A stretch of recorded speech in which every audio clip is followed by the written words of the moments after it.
iPhone camera not working fix. Now if your iPhone's camera is not working, there are a couple of reasons why this could be happening. First, we want to make sure it is not a hardware damage, so we will check both the front camera and the back camera. So if just open the camera app and see if that actually helps you. Now if you're not getting permission from a certain app to use camera, maybe during on a video call, then that could be the permissions issue.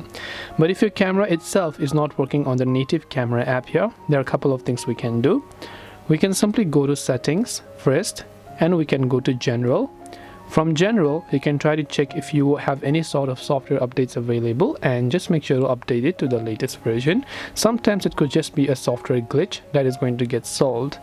Then now you want to come back and then scroll down and simply look for the option called general again. And once you're inside general, this time you want to go to transfer or reset iPhone. Don't worry, we will not reset our iPhone, but what we will do is we'll tap on reset, and we will only reset all the settings. So if there was any type of settings that you customized manually, then if that's what caused this type of issue, since it will reset all the settings, it will also revert it back to the factory version. Last but not the least, you can also just try to go ahead and then restart your iPhone. I hope that this video helped you. If you have any questions, feel free to leave them down below. Thank you for watching till the very end, and see you soon as always in the next video.